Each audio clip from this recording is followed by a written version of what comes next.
Good morning, everybody. Happy Monday. We have an amazing show for everybody today. What do we have, Krystal? Indeed, we do. It is a very big and frankly very scary week. Today or tomorrow, we're going to learn Kamala's VP pick. So there's been fevered speculation. We'll tell you what we know, where everybody stands, and who is lobbying for who. It's gotten very, very interesting. We also have some new polls revealing the current state of the race that are quite interesting. The gender divide, actually a little bit smaller than I expected, given it's just one poll, though, and very close race. I think that's the bottom line. We are in truly toss-up territory. We also are taking a look at what is a terrifying situation in the Middle East. Everybody waiting to see what the Iranian response is going to be to that assassination that occurred by Israel on their soil. Dr. Trita Parsi is going to join us to talk about what we could be facing this week. We also have stock markets crashing around the world, a huge sell-off. Japan's index dropping the largest single drop in a day. This comes on the heels of a very poor jobs report here in the U.S. and some indications that we could be heading into a recession. So very scary signs to take a look at there. Saagar and I are going to dig into this Olympic gender controversy. I know Saagar's very excited to talk about this. Super pumped. It'll be fun. We'll give everybody the details. It'll be good. Yeah, of course. We'll just, break down the politics of it, how this whole thing took off, what we know, what we don't know, because there is a lot of fiction to sort through with regard to this boxer in the Olympics. And we also have Jordan Sheridan on. He wrote a new book about the poisoning of Flint, which obviously very relevant, continues to be with Michigan being a battleground state. And also given the fact that, this isn't the only place that has been poisoned in America with little repercussions and little compensation for the victims of said poisoning. So we'll have a look at that as well. Yes, that's right. Thank you to all of the people who signed up. You took advantage of our promotion for a free month trial of our premium subscription. We really appreciate all of those who did. It was certainly a thank you to our tens of thousands, hundreds of thousands of new watchers and listeners. So we really appreciate you. If you didn't get to take advantage of that, perhaps we'll bring it back. But breakingpoints.com if you want to check it out. We are going to continue delivering our service to the premium subscription. You get to watch everything uncut. You get the AMA and all those other benefits. So if you still want to take advantage, breakingpoints.com, and we will certainly bring it back sometime in the future. Stay tuned for that. Let's go ahead, though, Krystal, and begin with the VP speculation, which we've only got a limited amount of time before we may even learn who it is. Yeah, we actually put this block first in the show because this could leak out. The news could leak out at any time. So we wanted to record this and get it out before it becomes outdated. Let's put this first piece up on the screen. So we know that she has sort of narrowed her list to 6. In particular, you've got Governor Andy Beshear of Kentucky, J.B. Pritzker of Illinois, Josh Shapiro of Pennsylvania, Tim Walz of Minnesota, Senator Mark Kelly of Arizona, and Transportation Secretary Pete Buttigieg appear to be the final 6. However, among those 6, there appear to be 3 that have the edge that Kamala met with personally yesterday in D.C. That would be Josh Shapiro, governor of Pennsylvania, Mark Kelly, senator of Arizona, and Governor Tim Walz of Minnesota. So first of all, Saagar, any sort of wild speculation that you want to make here at the top about who you think the pick might be? I'm just going to go Shapiro. I'd probably give it like a 55% shot, which shows, by the way, that I'm not all that confident. I mean, it would perhaps behoove Kamala just to pick somebody else just to try and get as big of a media pop. But the fundamentals of the race are still there. Pennsylvania is the most likely tipping point state, overwhelmingly popular governor. The other 2 don't necessarily come from states that Kamala's is in the same must-win category. At the same time, vice president usually doesn't matter, as we've said here. But, given his popularity in the state and perhaps in the machine and other things that he might be able to bring to bear, when we're talking about margins of just a couple of 10, 15,000 votes which is really what's happened, a couple 100,000 votes really in 2016 and 2020, you need all the help that you can get. So just given the math and given the way that all the models look and how 2016 and 2020 played out, I think Pennsylvania just seems like the most likely bet. Yeah, I think it's probably Shapiro as well, although I'll give you a few reasons in a moment why possibly she would be leery of picking the governor of Pennsylvania at this point. Now, this has developed into a real sort of like ideological battle within the left and within the Democratic Party. You had Joe Scarborough coming out in a long tweet thread defending Josh Shapiro and advocating for him, and of course smearing his critics as, what else, anti-Semites. Let's put this up on the screen from Joe Scarborough. He says, Josh Shapiro is governor of the most important state in this election. That part is true. He's the most experienced leader and gifted orator of the remaining strong candidates. Gifted orator, if you love a knockoff Obama impression. He would present voters with the most dynamic ticket since Clinton Gore in 92. Wow, as dynamic as Al Gore, Saagar. Incredible. Wow. And will be ready to serve on day one. He goes on from there. He says the whisper campaigns against Josh Shapiro have dark undertones. Breaking news, he's Jewish. But just as Thatcher was identified as a game-changing force in politics instead of a woman, Josh Shapiro's strengths and talents would easily transcend bigotry and identity politics. And then he continued on, don't understand the recent attacks on the strongest VP contender. Well, it's a toxic mix of anti-Semitism, extremist views on Gaza, and jealous colleagues who don't want to be blocked out of the presidential sweepstakes for the next decade. That last part is almost certainly about John Fetterman, who interestingly has come out against Josh Shapiro. They have a sort of like in-state rivalry. I'll show you that in a moment.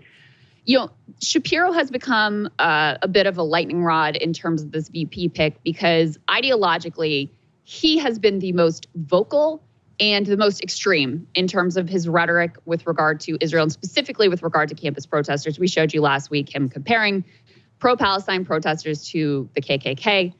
Since then, his college writings about Palestinians and how they're too, I think it was battle-minded for peace, have come out. Now, I don't think anyone should be judged by whatever the hell they were saying in college. I don't think that's fair whatsoever. But the problem is there's not a lot of indication that he has actually changed his views with regard to this. And so, the charge of anti-Semitism here, first of all, ignores the fact that J.B. Pritzker, also on the list, also Jewish. In addition, the same people who are arguing against Josh Shapiro are the people who literally lionize Bernie Sanders, who is also Jewish. So it's a convenient, scapegoating of the left attempt to dismiss legitimate criticism, which isn't only centered around Gaza, but also has to do with his support of charter schools. That's why the labor movement is not a fan of him. He's called for corporate taxes to be cut. And the reason the two reasons why I think she could potentially pass on Shapiro. Number one, this has opened up one of the fissures within the Democratic Party that Kamala Harris had a chance to somewhat move past, right? A lot of people on the left who were not going to vote for Genocide Joe are a little bit open to Kamala Harris because she doesn't seem like so much of an ideologue on Israel. And that's the best you're going to get in the Democratic Party, is someone who is not an ideological Zionist who's willing to pay a political price in service of that ideological position. The best you can hope for is someone who is malleable, and that's why there's a little bit more openness to Kamala Harris. Josh Shapiro seems to fit much more in the Biden model, where he is actually ideologically committed to the cause. And so, she could just, from a risk aversion standpoint, not want to open up those rifts in the Democratic Party when so much of her bump in the polls actually comes from reconsolidating a Democratic base among young people and others that had drifted away. That's number one. Number two, there are a couple things that could come up in the vet that are potentially problematic. One of them has to do with this old case where a woman's death was ruled a suicide, even though she had 10 to 15 stab wounds. And Shapiro's accused of having sort of sat on this case, and he had a campaign contribution from the individual who could be a murder suspect in that case. It's the type of thing that you could see, an ad maker really picking up and running wild with. So there's that. And there's also the allegations of cover-up of sexual harassment within his office. So it's possible. And then the last thing, I guess there is one other thing, which is he does read as very ambitious, right? And his people around him have really tried to create this aura of inevitability to his pick as the VP. And it's possible that she doesn't like the vibe of that, feels that he's going to, overshadow her, feels that he's not going to be a team player, really be interested, primarily in his own advancement. Like I said, I still think it's most likely that Shapiro is chosen. But if he's not, I think it would be more likely one of those reasons than like, that she actually has an ideological issue with him or wants to please the left, because nobody at the top of the Democratic Party wants to do that. Yeah, that's what I was thinking as well. I mean, look, let's be honest, other contenders also have significant bases. So we've been covering here organized labor. UAW President Shawn Fain, who endorsed Kamala Harris, has come out in favor of other candidates. So why don't we take a listen to what he had to say? We've really broken down these candidates, really looked at them, and I'll tell you, my favorite's Andy Beshear from Kentucky. I mean, the man stood with us, on the picket line.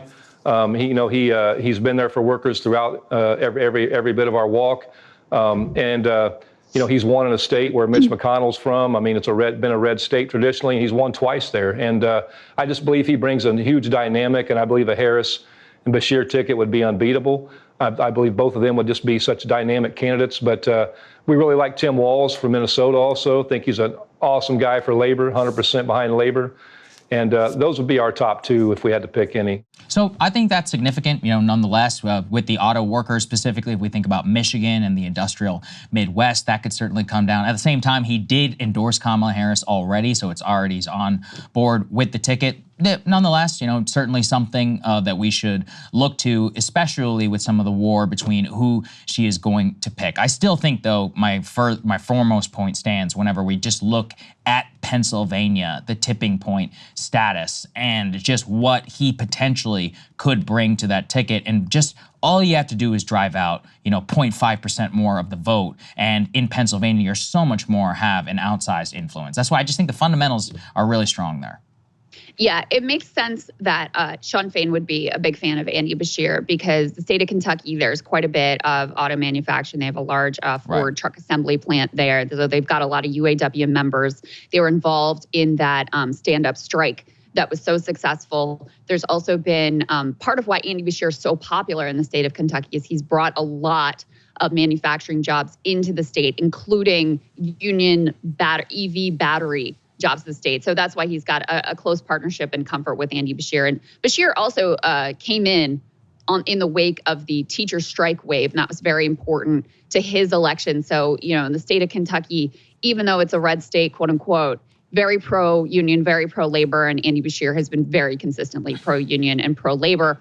The other candidate that he says he likes is Tim Walz, former high school teacher, who has also been really consistently pro-labor and has become a real favorite of the progressive wing of the Democratic Party because of how strong his record has been in the state. And also, I think he's really won people over with how effective he is in terms of his communication. Let's go ahead and skip ahead to A5 because this was something that gave the Walz heads out there a lot of hope. Apparently, Nancy Pelosi is leaning in Tim Walz's favor. He's a former, in addition to being the governor of Minnesota, he actually served in the House for quite a while. And this was an article from The Hill that quoted those around her as saying she's always especially fond of former House colleagues. When asked about Harris's running mate, a nod to Walz, and other members of the House who had served with him also were sort of like, pushing him and in favor of him as well. Apparently Joe Biden really likes him because he just thought he was fun to be around for whatever that's worth. Classic. So everyone's hoping that Nancy's going to pull off another coup here and get Walz on the ticket. If anyone could do it, I guess it would be her.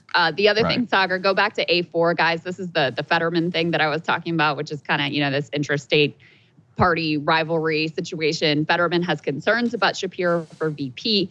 The bottom line here is he is privately relayed that Shapiro is sort of overly ambitious, and there was a specific rub between the two of them about the commutations board. There were two prisoners being held in the state who were convicted and always maintained their innocence. There was a dispute over whether they should be released or not. Fetterman thought that Shapiro resisted releasing them initially because of his own political personal ambition. Later, they did, make it through that commutation board and were released. So in any case, his bottom line is sort of like, I guess they've never liked each other. There's a sort of in-state rivalry, and he's telling the Harris team that he thinks this guy is overly ambitious and more interested in his own political prospects than anything else.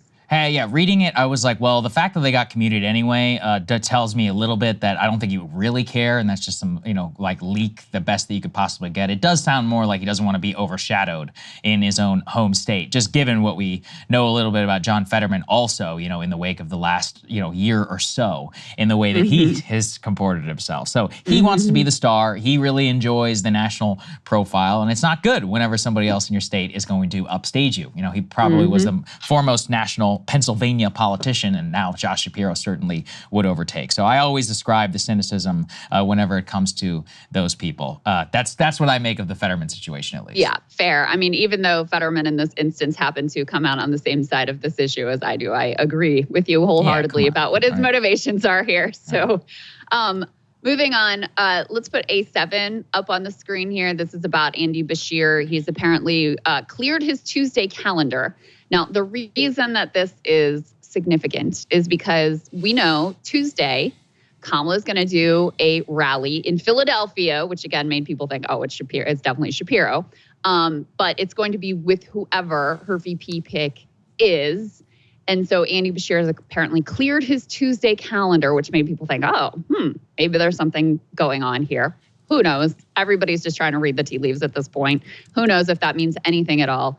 The case for Andy, I think, is sort of like a moderate pick that won't piss off anyone in the party, right? He has obviously got a great track record running and winning in a very difficult state twice, and having a very high popularity, highest popularity of any Democratic governor in the entire country. He's proven himself to be an able communicator in his little cable news audition that all of these guys did as part of this VP process, which has been kind of funny to behold. But I sort of feel like he's like the low risk option. She doesn't want to ruffle feathers by picking Shapiro and opening up that rift, but she doesn't want to, throw the left a bone here with Tim Walz and all of his progressive bona fides in terms of his record in Minnesota. Perhaps Andy Beshear ends up being kind of the safe, don't rock the boat, do no harm pick. And like I said, he does bring assets to the table in terms of being able to effectively communicate. He's got a great Southern accent. Democrats are suckers for people who kind of play against type, and he's got that going for him. So that would be kind of the case for Andy Beshear getting the nod here. I could see, look, I can make a jiu-jitsu case, I think, for all of these. He's not terrible. He's very popular Democratic governor, but I just don't see the electoral calculus at the end of the day. This is somebody who is from a R+30 state, and he's a very unique person. That's part of the reason why these types of candidates very rarely do well in the National Democratic Party, because their uniqueness doesn't necessarily suit to the overall ticket. Now, their argument could be made, he could help with Appalachian voters, but I don't see that same case happening here, because a lot of those people are already just pro-Trump.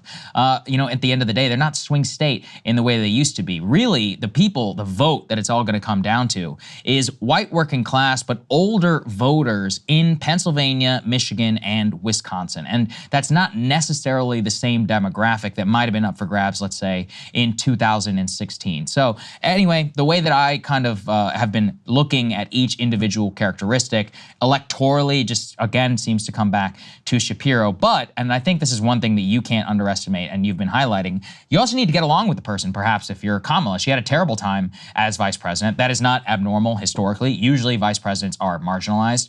They're very, very rarely brought into the inner circle. They're usually very ambitious, and that always sets up like a loggerheads type of strategy. But you also know that you're kind of picking your anointed successor. In a certain case, if Shapiro, it remains to be seen whether he knows how to be the number two and basically just eat it for potentially 4 to 8 years before he could run. At the same time, he's a young man, so perhaps he could make that calculus. Yeah, and I do think that the VP pick here is very consequential. Oh, goodness, the dog has showed up. I think it's consequential, number one, because Kamala is, even though she's been on the national stage for a while now, she's a bit untested.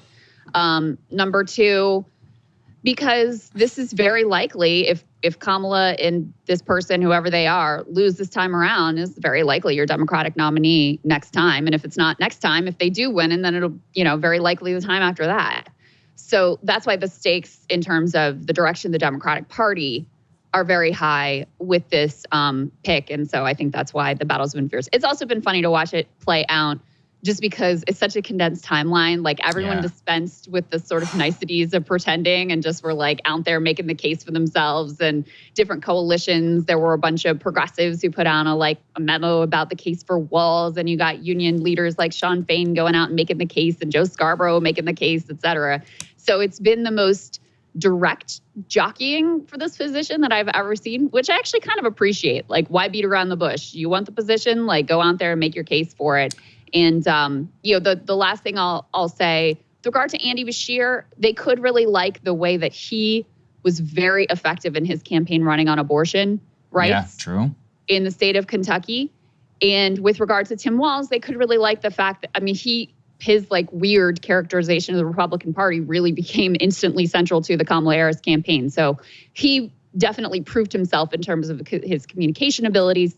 We'll see what the personal fit is like and who she ends up going with at the end of the day. I think it's still very much open. And listen, it could be one of the ones we talked about a little bit less too, like Pete Buttigieg, et cetera. So a lot of things, a lot of possibilities still on the table here. Well, stay tuned, and we'll, of course, bring you the breaking news here at Breaking Point. So for all of our premium subscribers and others, you can keep your eyes glued to the channel. Hey, if you like that video, hit the like button or leave a comment below. It really helps get the show to more people. And if you'd like to get the full show ad-free and in your inbox every morning, you can sign up at breakingpoints.com. That's right. Get the full show, help support the future of independent media at breakingpoints.com.